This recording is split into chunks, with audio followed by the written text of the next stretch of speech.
अस्सलामुअलैकुम। Straight talk में खुश आमदीद। आपके साथ मैं हूँ आयशा बख्श। गुज़श्ता 4 साल से आज़ाद कश्मीर की सियासत गैर मामूली अदम इस्तेहकाम का शिकार रही है। पाकिस्तान के सियासी हालात आज़ाद कश्मीर की सियासत पर हमेशा से असरअंदाज होते रहे हैं। पाकिस्तान में कुछ अर्सा पहले तक जिस तरह का सियासी अदम इस्तेहकाम रहा, उसका असर आज़ाद कश्मीर में भी नजर आया। 1985 के बाद करीबन हर इंतखाब में वही जमात इख्तिदार में आई जो इस्लामाबाद में हुक्मरान थी। अब सिर्फ 4 बरस के अरसे में 3 वज़राए आज़म फारिग हो चुके। अनवारुल हक जो तहरीक इंसाफ के अंदर फॉरवर्ड ब्लॉक बनाकर वजारत उज़्मा तक पहुंचे थे, मुस्लिम लीग नून और पीपल्स पार्टी की हिमायत से महरूम हो चुके हैं।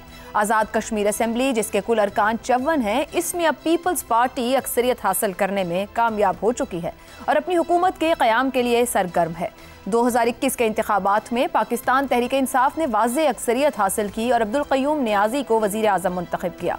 तहम कुछ ही अरसे के बाद उन्हें पार्टी के अंदरूनी इख्तिलाफात के बायस इस ओहदे से हटा दिया गया और सरदार तनवीर इलियास को वजारत उज़्मा सौंपी गई। तनवीर इलियास को अदालती फैसले के तहत तौहीन अदालत के इल्ज़ाम में नाअहल करार दिया गया तो उनकी जगह अनवारुल हक ने तहरीक इंसाफ के मुनहरिफ अरकान की मदद से इख्तिदार को संभाला। इसी खला ने अवामी एक्शन कमेटी जैसी तहरीक को जन्म दिया जो ज़्यादातर नौजवानों पर मुश्तमिल है। पिछले चंद महीनों में इस तहरीक के बायस विफाकी नुमाइंदों को भी मुज़ाकरात की मेज़ पर आना पड़ा। अब पीपल्स पार्टी एक बार फिर आज़ाद कश्मीर के इख्तिदार की दहलीज पर है। सवाल यह है कि पीपल्स पार्टी आज़ाद कश्मीर के इंतखाबात से चंद माह पहले हुकूमत क्यों बनाना चाहती है। कुछ तज्जियाकारों के मुताबिक पार्टी आज़ाद कश्मीर में अपनी अवामी मकबूलियत बहाल करने, अवामी एक्शन कमेटी से किए गए वादे पूरे करने और विफाकी सतह पर अपनी सियासी साख मजबूत करने के लिए इख्तिदार में आना चाहती है। अवामी एक्शन कमेटी के साथ किए गए वादे पूरे करना एक बड़ा चैलेंज होगा क्योंकि विफाकी इमदाद के बगैर इन वादों को अमली जामा पहनाना करीबन नामुमकिन है। आज़ाद कश्मीर के सियासी मंजरनामे में तीनों जमातें पीपल्स पार्टी, मुस्लिम लीग नून और तहरीक इंसाफ को चैलेंजेस का सामना है। तहरीक इंसाफ के लिए पार्टी नज़्म ज़ब्त बहाल करना और अपनी गिरती हुई मकबूलियत को संभालना एक दुश्वार मरहला है, जबकि मुस्लिम लीग नून अपने कमज़ोर तंजीमी ढांचे के बायस आज़ाद कश्मीर में असर व रसूख खो रही है और पीपल्स पार्टी अगरचे वक्ती तौर पर इख्तिदार में आ सकती है, मगर अगर अवामी मसाइल के हल में नाकाम रही तो आने वाले इंतखाबात में उसे भी शदीद अवामी रद्द-ए-अमल का सामना करना पड़ सकता है। यूँ आज़ाद कश्मीर की सियासत इस वक्त एक ऐसे मोड़ पर खड़ी है जहाँ इख्तिदार की तब्दीली मुसलसल हो रही है, मगर सियासी इस्तेहकाम और अवामी मसाइल का हल एक बड़ा चैलेंज बना हुआ है।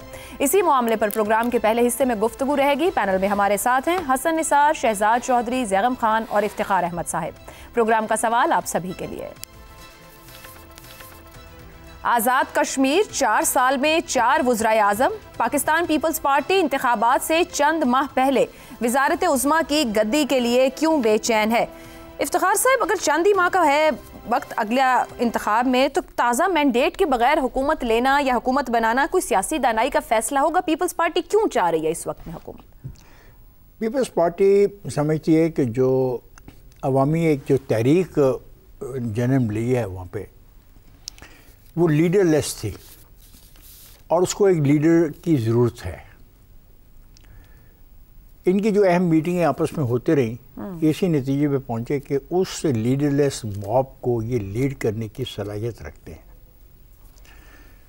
उस पर बहुत डिबेट हुई और आप वाला सवाल कि भी जब उसकी आइनी मुद्दत कम रहेगी असेंबली की भी, तो ये रिस्क क्यों लिया जा रहा है और क्यों वो वज़ीर आज़म जो है वो भी डट गया कि मेरे ख़िलाफ़ ऐसे नहीं मैं छोड़ूंगा।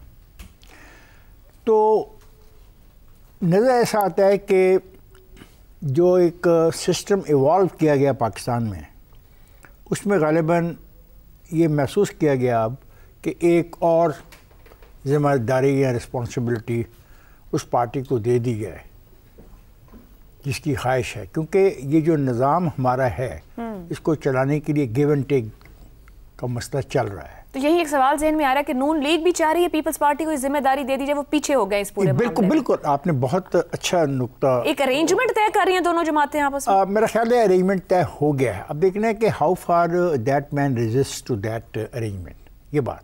अच्छा, फिर एक बात है कि अगर यहाँ पे ये खेल हो गई कि इधर के आदमी उधर चले गए, तो फिर ये खेल कहीं और किसी और सूबे में भी आजमाने की कोशिश की जा सकती है। वो कामयाब होती है या नाकाम होती है, ये बात की बहस है। ये एक टेस्ट केस के तौर के ऊपर यहाँ पे खेल हो रही है। आपको पता है कि एक और सूबे में भी बहुत कम लोग नहीं है, उनकी वो भी 50+ हैं। मगर सर उनके पास नंबर काफी ज्यादा है, उस सूबे को भी रह रहे थे, वहाँ बहुत नंबर है। देखो दोस्त, होता ही है कि जरूरी नहीं कि कामयाबी हो जाए, लेकिन सिस्टम हिल जाता है। जो निज़ाम होता है उसको एक जोड़ रखता है, जब निज़ाम को जोड़ लग जाए वापस आज़ाद कश्मीर पर आए। आपने कहा वो समझते हैं कि लीडरलेस मॉब को लीड कर लेंगे।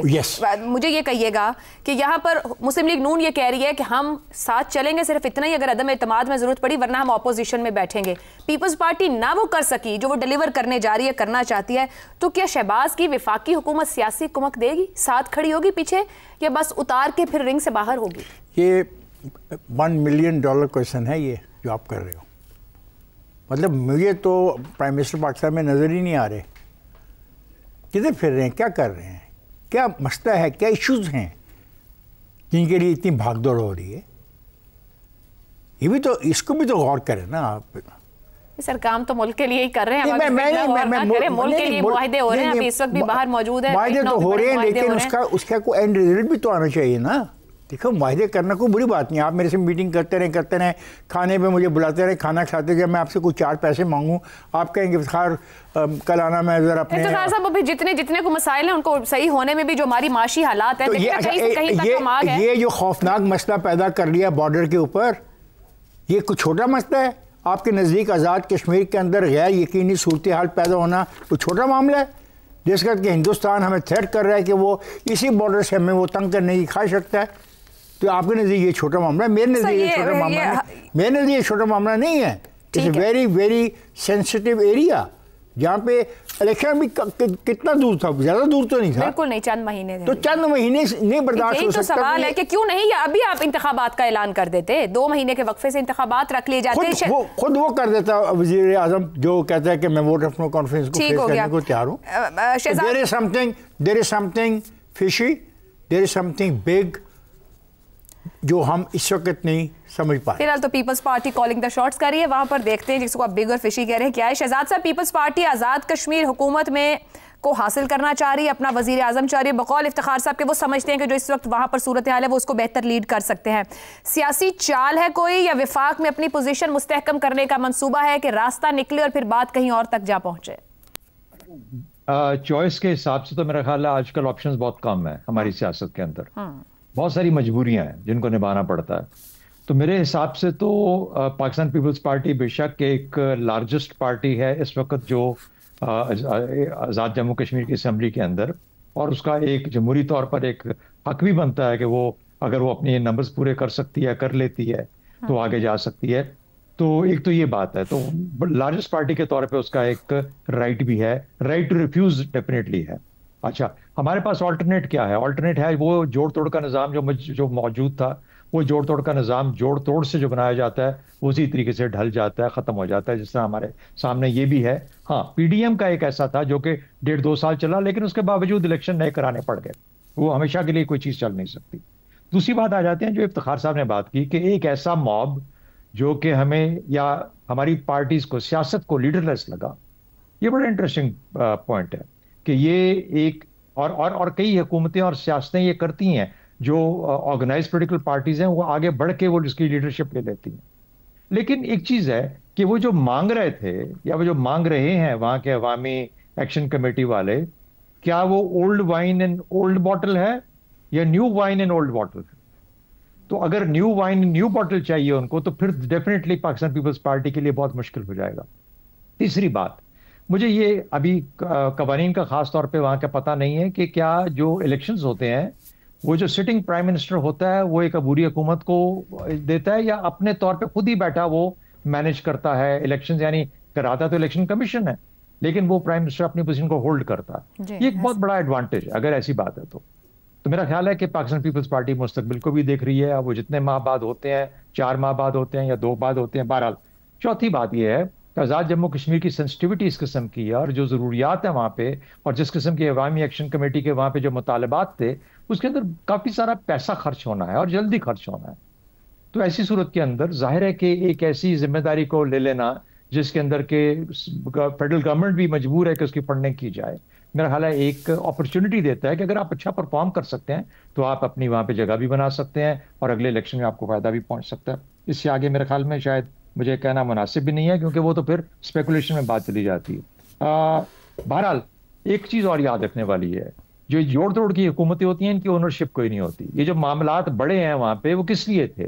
जब आपने तोड़ दी हुकूमतें और उनको जोड़ तोड़ के बनाया, तो वो जो वजीर आजम साहब थे उनके पास वो क्रेडिबिलिटी या साख नहीं थी कि वो लोगों के सामने जाते, या उनको कोई सपोर्ट करने वाली गवर्नमेंट ऐसी नहीं थी। जब मुश्किल वक्त आया तो सब तितर बितर हो गए, और वो पार्टियां जो उनको सपोर्ट करी थी वो अपने आप से उन्होंने हटा लिया, और वो अभी आपको बगैर बैसाखियों के नजर आते हैं। तो मेरा अपना ख्याल है ये तमाम चीजें मिलकर वहां तक गई हैं। पाकिस्तान पीपल्स पार्टी इसमें जरूर कुछ ना कुछ अपना फायदा देखती होगी, सियासी तौर पर भी, और शायद एक जैसे कहते हैं अपॉर्चुनिटी के तौर पर भी। और तीसरी बात मेरे हिसाब से कि मेरा ख्याल है कि उनको, देखिए PMLN गिलगित बल्तिस्तान में है, तो फिर जो AJ के जो एक और सेंसिटिव एरिया है वहां पे पाकिस्तान पीपल्स पार्टी को जिम्मेदारी, और ऐसे हालात के अंदर जबकि हमारी बॉर्डर्स के ऊपर भी थोड़ी मसले चल रहे हैं, आजाद जम्मू कश्मीर को इस तरह अनअटेंडेड भी नहीं छोड़ा जा सकता, या किसी ऐसी जगह में नहीं छोड़ा जा सकता जहां पर लीडरशिप का मामला बड़ा वाज़ेह होकर सामने आ रहा हो। तो मेरा ख्याल है पीपल्स पार्टी अपने तौर पे आगे बढ़ के वो जिम्मेदारी उठा रही है। दुरुस्त हो गया। हसन निसार साहब, क्या कहा जा सकता है, पीपल्स पार्टी जो हमेशा बहुत जमहूरियत की बात करती है, जमहूरी तौर पर ये फैसला ले रही है, या आज़ाद कश्मीर का सियासी इस्तेहकाम हमेशा ही पाकिस्तान के सियासी इस्तेहकाम या अदम इस्तेहकाम से मशरूत रहता है? ये राइट नाउ यही ऑप्शन हमारे पास मौजूद है, या इससे हटकर भी ऑप्शन लिया जा सकता था? मैं सदके जावां तुहाडे सवालों दे और फिर अपने जवाबां दे, जवाब ही नहीं है। इफ्तिखार के जवाब में $1 मिलियन क्वेश्चन का सुन के मुझे अच्छा लगा। डॉलर्स का जिक्र जो है, वैसे ही तबीयत जल तरंग बजने लगते हैं, और शहजाद साहब के जवाब में वाइन वाला मुहावरा सुन के मुझे सुरूर आया जी, बहुत खुश हुआ। अच्छा, अब चलते हैं आगे। आपने बीबी पाकिस्तान का हवाला देकर खुद ही जवाब दे दिया है, क्योंकि आज़ाद कश्मीर ये वो जो कुछ भी है दाएं बाएं, हम सारे एक दूसरे का अक्स और माकूस हैं।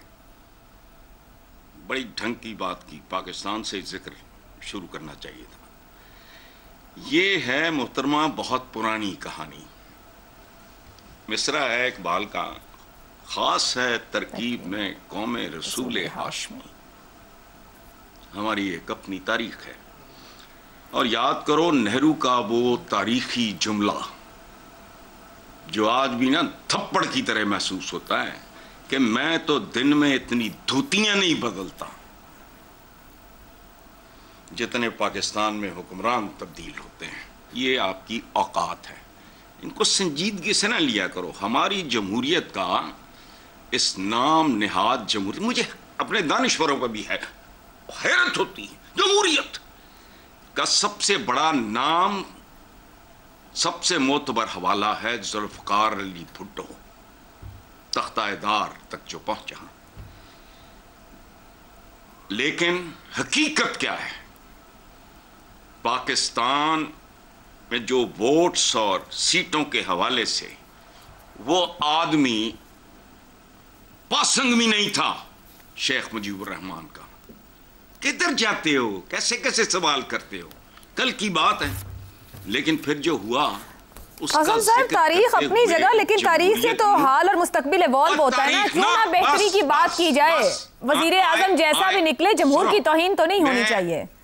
ओ सुन लो भाई, मैं नहीं क्लैरिकली सोच सकता ना, मैं डिसेक्शन नहीं करता, I am not a surgeon, मेरे बस में नहीं है। मेरी तरबियत और तरह हुई है। मैं तारीख के हवाले दिए बगैर किसी बंदे के बारे में बात करनी हो तो कहते हैं आगा पीछे दस, ये किसकी औलाद है, कहां का पड़ा हुआ है, बाप कौन था। शजरे हम ही रखते हैं लोग, तारीख का हवाला नहीं देना।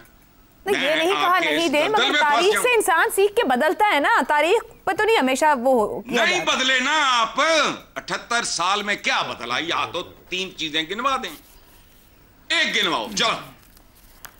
चले ठीक है। हर गंदगी और गलाजत में इजाफा हुआ, मिलावट से लेके हराम खाने तक। अगले हिस्से में बात करेंगे, अगले हिस्से में यही इशू है, सीखा हो, अगले हिस्से में इस पे बात करते हैं। चलो वो भी देख लेते हैं, उस पे करते हैं। ज़ैगब साहब, पाकिस्तान की असेंबलियों की तरह आज़ाद कश्मीर असेंबली में भी जो बात तो वहीं आगे जो हसन साहब कह रहे थे, अरकान की वफादारी बदलना या बदलवा दिए जाना कोई बड़ा इशू नहीं है। नून लीग मौजूदा वन पेज निज़ाम में एक मजबूत पेज है का साथ है। देखते ही देखते पाकिस्तान पीपल्स पार्टी इस मंजरनामे पे इस तरीके से कैसे आ गई? क्या किसी सियासी पोशीदा स्क्रिप्ट का हिस्सा है, या राइट नाउ जो शहजाद साहब बात करते पॉलिटिकली यही ऑप्शन मौजूद था या बचा था? देखिए, सदर पाकिस्तान जनाब आसिफ अली जरदारी साहब को हमारे सहाफ़ियों ने, बड़े बड़े सहाफ़ियों ने 2 PhDs दे रखी हैं सियासत में, और मैं एक मैट्रिक पास आदमी हूँ, लेकिन मैं आपको बता रहा हूँ पीपल्स पार्टी को इससे कुछ हासिल वसूल नहीं होगा। और मैं सियासी हासिल वसूल की बात कर रहा हूँ, किसी दूसरे हासिल वसूल की बात नहीं कर रहा, उसका मुझे पता नहीं है। देखिए, कश्मीर जो तहरीक चली, इफ्तिखार अहमद साहब ने कहा कि वो एक लीडरलेस मॉब था।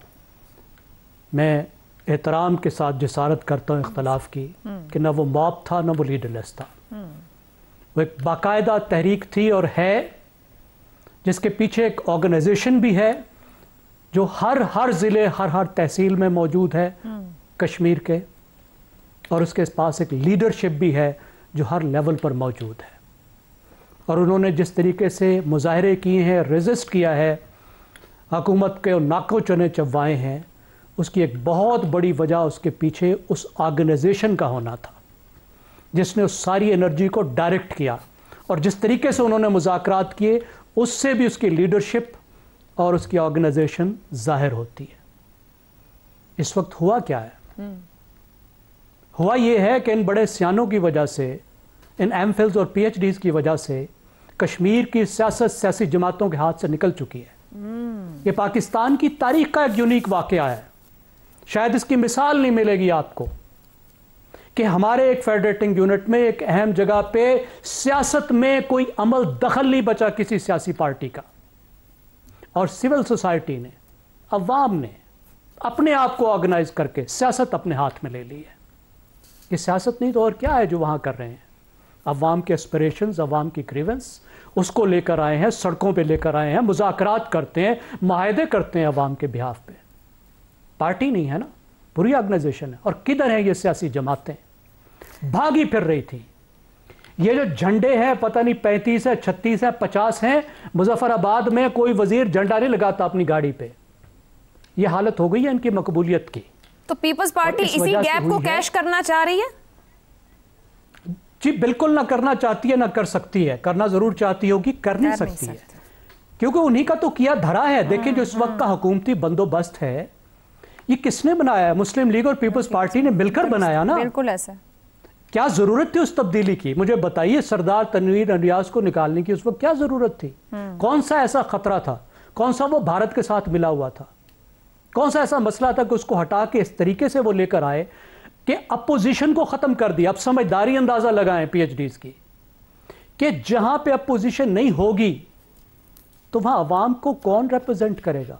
जहां पे हर बंदा वजीर होगा तो वहां पे अवाम की बात कौन करेगा? और जिस तरीके से वहां वसाइल की बंदर बांट की गई और महाजरों की सीटों और वज़रा के नाम पे वहां के प्रोजेक्ट ला के पिंडी में लगाए गए, दूसरी जगहों पे लगाए गए, एक गुस्से को जनरेट किया गया। सही, ये सियासत है आपकी। और उसको ठीक करने का क्या तरीका है कि इस वक्त जब आपकी बनाई हुई हुकूमत, आपका बनाया हुआ लीडर मुकम्मल तौर पर डिस्क्रेडिट हो गया है, कि जब एहतजाज हुआ अक्टूबर में, उससे पहले भी हुआ था, तो ना हुकूमत की साख बची, ना हुकूमत की इंतज़ामिया बची, उसकी भी कली खुल गई कि ना हजरत वो संभाल सकते थे, ना अवाम के साथ बात कर सकते थे, ना डायलॉग कर सकते थे। हुकूमत की साख ज़ीरो होगी तो अब क्या कहते हैं कि लो जी अब वही काम एक दफ़ा फिर करते हैं। अब क्या हो सकता है? देखें, पीपल्स पार्टी की इस वक्त की सियासत के नज़र में आप देखें तो वो पेट्रोनेज की सियासत करना चाह रहे हैं कि 8 महीने में बहुत सा माल होगा, बहुत से तरक्याती काम होंगे, बहुत सी तकर्रियाँ होंगी, बहुत से तबादले होंगे, बहुत से लोगों को बहुत कुछ देंगे तो बहुत से वोट आ जाएंगे। ये बहुत पुराना फार्मूला है। सही, दुनिया बहुत आगे निकल गई है। इस वक्त एक और नस्ल आ चुकी है जो इस बात को नहीं मानती। वो नहीं मानती आपके तबादले तकर्री को, प्रोजेक्ट को। वो कहती है प्रोजेक्ट तो मेरा हक था, ये मेरे पैसों से आया है, दुरुस्त। तुम किस बात का एहसान लगाने आ गए हो, तुम तख्ती लगाने क्यों आए हो? ये जिस पे समझते हैं कि प्रोजेक्ट देके वोट लेंगे, उस पे वो कहते हैं तुम तख्ती लगाने क्यों आए हो इस पे, ये तो मेरे पैसों से प्रोजेक्ट है। ये नस्ल है ये, और ये सोच रहे हैं 1980 की बातें सही कि ढोल बजाते जाएंगे, प्रोजेक्ट लगा के आएंगे तो लोगों को पीछे लेकर आएंगे, लोगों के पैसे लोगों को देके। ठीक, ये नहीं चलेगा। इनको नहीं आ रही सियासत की समझ, इनको नहीं आ रही कश्मीर की समझ, ये गलती पे गलती कर रहे हैं।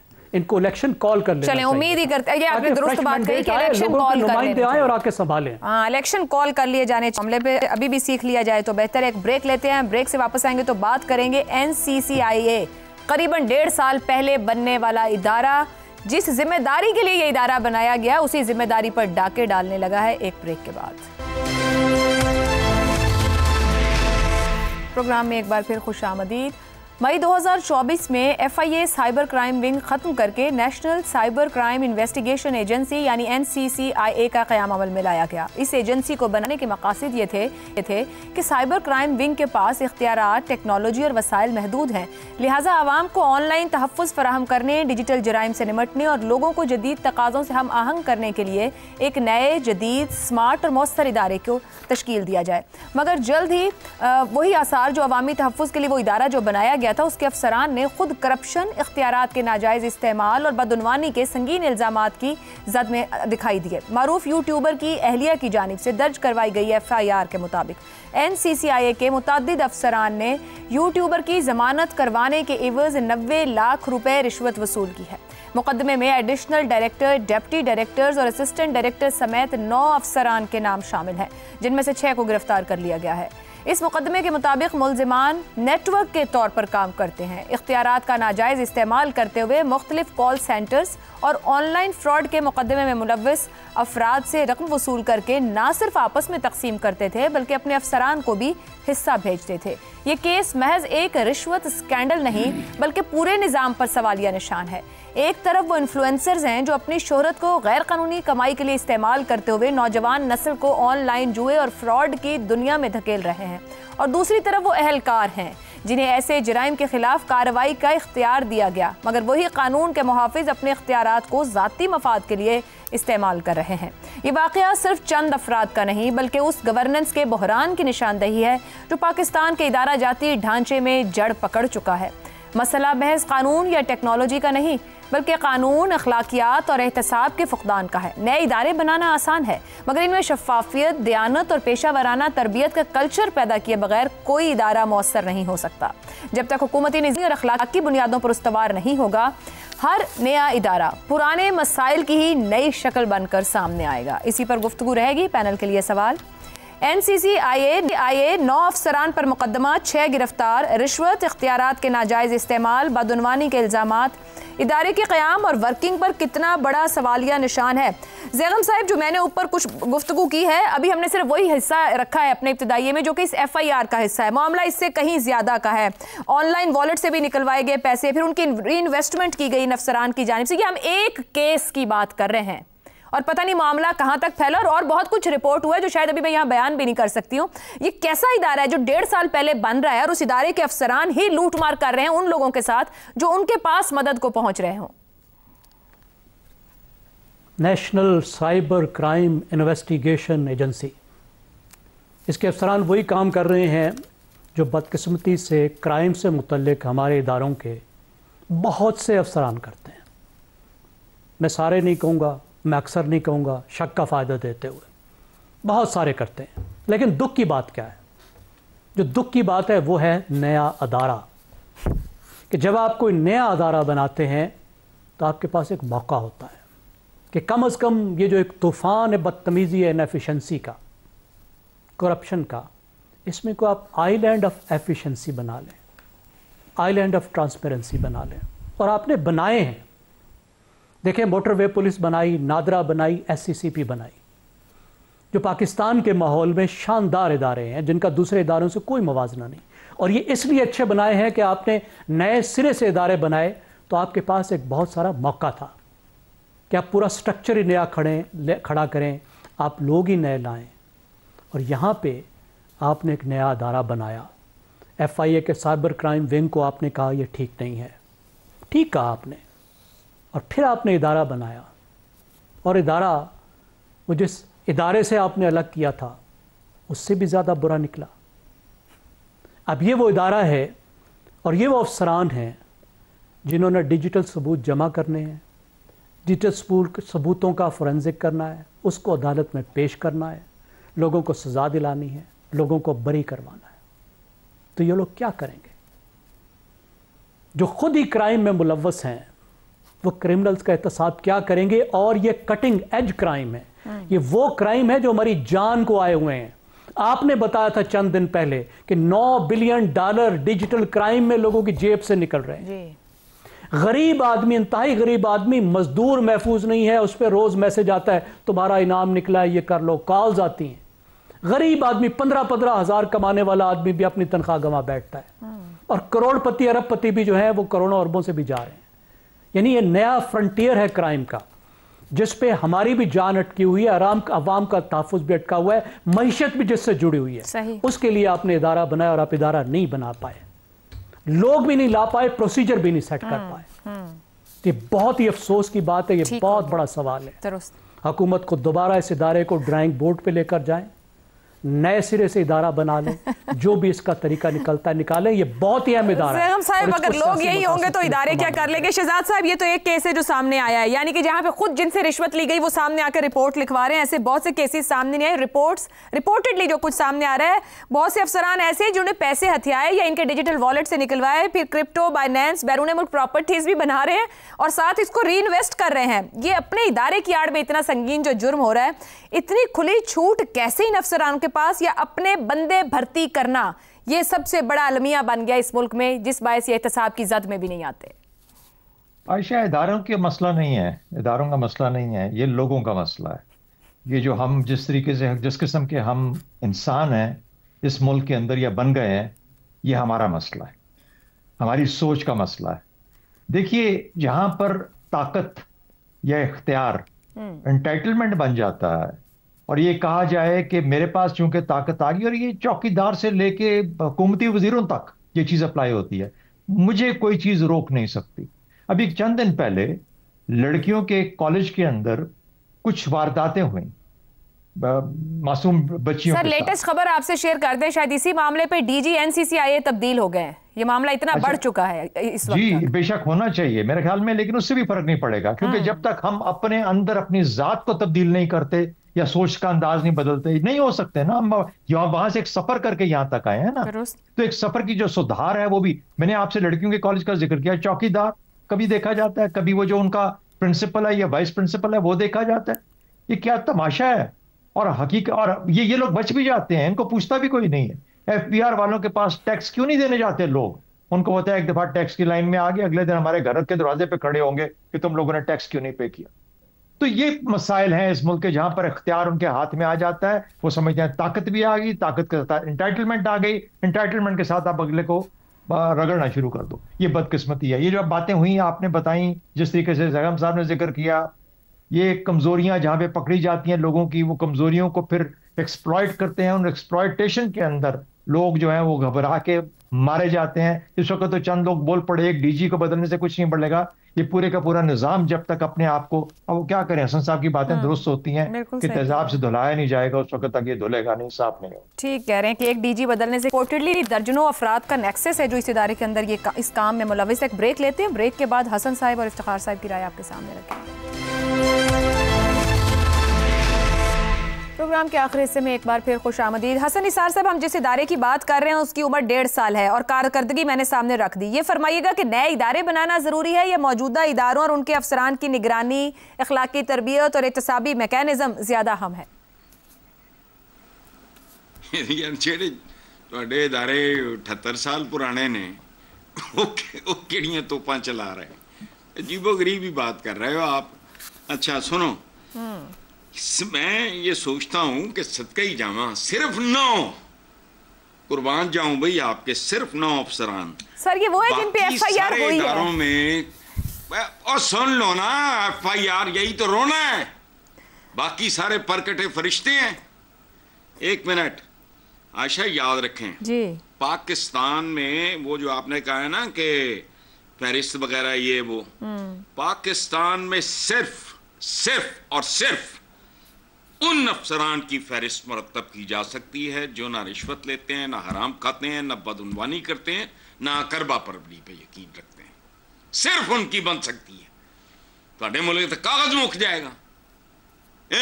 और जिधर जाके देखो, अच्छा, वरना तो बिच्छुओं की वो लंबी कतार है जिसमें हर हराम खाने वाला सरदार है। क्या बात उठा के 9 अफसरान, पूरा मुल्क बाकी की है। और जिस मुल्क में डेथ सर्टिफिकेट और बर्थ सर्टिफिकेट हराम दिए बगैर ना मिले गरीब आदमी को, 9 अफसरान, बाकी सारे किधर? तो अब इदारे नए बनाएंगे, जो लोग मौजूद हैं उनके ऊपर मेहनत की जाए। तारीख क्या है? वो छोड़ो, कर लो मेहनत। 78 साल दी मेहनत में देख रहे हैं ना। मैं मायूसी मेरे पास, इसके अलावा तुमने दिया क्या है मुझे? मेरे पास जो होगा मैं वो ही बांटूंगा। सर, आपको मायूसी मिली तो आप तो मायूसी मत बांटे, आने वाली नस्ल को उम्मीद बांटे। मैं झूठा नहीं, मुनाफिक नहीं, सच्ची बात कर रहा हूं। जब तक मर्ज के बारे में चीखोगे नहीं, उसका इलाज मुमकिन नहीं होगा। फोकस करो एक जगह पे, शायद किसी को खैरत आ जाए। चलें, ठीक हो गया। उम्मीद फैलाओ तो फैलाना, शायद 78 साल थोड़े होंगे, तो 5 सदी से ज्यादा। 78 साल में उम्मीद नहीं होगी, इन चीजों से रोकने का ही नहीं बताया होगा किसी ने। चलें, ठीक है हसन साहब, बड़ियां उम्मीदां ने। फैज अहमद फैज थे, हबीब जाले बताइए, सारे उम्मीदां ही देते रहे हैं ना। ठीक है, अच्छा चलें, लाजिम है कि हम भी देखेंगे। फैज ही नज़म सुन के हादसा आता है। इफ्तिखार साहब, तख्त उछाले जाएंगे। जी, ठीक हो गया हसन साहब। जिस केस में पैसे मिल जाए, मुल्जिम की जमानत भी फौरी हो जाती है, मुकदमा भी खत्म हो जाए। जहाँ पैसे ना मिले, ना जमानत, ना रिलीफ, उल्टा अगले के घर से सब कुछ जाना शुरू हो जाता है। अब ये जो NCSC ने किया है, पंजाब हुकूमत ने तो नई बात कर दी कि हम अपनी अलग साइबर एजेंसी बनाने जा रहे हैं इस कारकर्दगी के बाद, मतलब एक और इदारा। बात ये है कि हसन निसार के साथ आज जी चाहता है कि मैं उसकी एक पेज पे आ गए आप। हाँ, आज उसकी बात में ले आए वो आपको एक पेज इजाफा ही कर दूँ। चलो कर लो। हसन निसार, ये सारा सिस्टम ख़त्म हो चुका है। ये लाशें हैं जो लिए फिरते हैं, लाशें लिए फिरते हैं। कुछ लाशें हम दफन करने के काबिल हैं और कुछ लाशें हम दफन करने से डरते भी हैं। यहाँ पे तो मैं बहुत दफ़ा प्रोसिक्यूशन के बारे में बोल चुका, कोई मेरी बात सुनता नहीं है। बात यह है, जब इख्तियार ही तुम्हारे पास हो, पर्चा तुमने दर्ज करना हो, तफ्तीश तुमने करनी हो, बरामदगी तुमने करनी हो, कागजात तुमने लिखने हो, ज़िम्नी तुमने बनानी हो, तो फिर ये खरबों रुपया ही बाहर जाएगा बड़े भाई। और जब कोई पूछने वाला अदारा ना हो कि मियाँ ये गाड़ी तुम्हारे पास कहाँ से आई, ये बिल्डिंग कहाँ से आई, ये बंगला कहाँ से आया, तुम्हारी बीवी ये जो शॉपिंग करती फिरती है सुबह से शाम तक, ये कहाँ से आई, जब ये ऐसे अदारे ही नहीं हैं, क्योंकि वो अदारे खुद इसमें मुलव्वस हैं, वो अदारे खुद इसमें मुलव्वस हैं। यानी जितनी तनख्वाह मैं लेता हूँ, जितनी तनख्वाह तू लेता है, हम दोनों अपनी तनख्वाह भी मिला लें तो वो चीज़ नहीं ले सकते जो इनका एक अदली, एक चौकीदार और एक मुहर्रर और एक ASI और एक छोटा अफसर लेता है। तो क्या बात हम कर रहे हैं? तुम 78 साल को रो रहे हो, उसमें जिम्मेदार तुम भी हो, मैं भी जिम्मेदार हूँ। हम असल में खड़े नहीं हुए उस वक्त जब हमें खड़ा होना चाहिए था और इनके गिरेबानों पे हाथ डालना चाहिए था। तुम्हारी भी गलती है, मेरी भी गलती है। और आज तो निज़ाम इस हद तक ख़राब हो गया, ये मुझे जो इसने पढ़ा इंट्रो में तो हैरान रह गया हूँ। एक केस है, फिर क्या एक केस? ये बार बार डरा रही है, ये केस है। और कहती है पैसे निकाले भी गए, वॉलेट में चले भी गए, बाहर हो भी गए, प्रॉपर्टियाँ खरीद भी नहीं गई, इन्वेस्टमेंट्स और डिजिटल इन्वेस्टमेंट और सब कुछ हम जानते हुए क्या कर रहे हैं, DG को एक नोटिफिकेशन के जरिए कह रहे हैं कि तुम्हें वक्ती तौर पे सस्पेंड किया जाता है या तुम जाओ घर में बैठो आराम से। ऐसा नहीं हो सकता। निज़ाम को आज मुझे पहली दफ़ा इत्तेफाक करना पड़ रहा है तुम्हारे इस तेज़ाब वाले इशू पर। इस निज़ाम को तेज़ाब के एक ड्रम में डाल देना चाहिए। I agree with you. चलें जी, कहीं ना कहीं आप लोग भी वन पेज पर आ गए। टॉक में भी वन पेज काफ़ी मौसर हो रहा है, मगर बहुत अहम और बड़ा सवाल जो पूरे पैनल ने उठाया, वो अफसरान जो खुद क्राइम कर रहे हैं और जुर्म को वुसअत दे रहे हैं, आखिर वो जुर्म से कैसे और क्या निपटेंगे, ये रियासत और हुकूमत के लिए बड़ा सवाल है। प्रोग्राम से इतना ही, इजाज़त दीजिए, अल्लाह हाफ़िज़।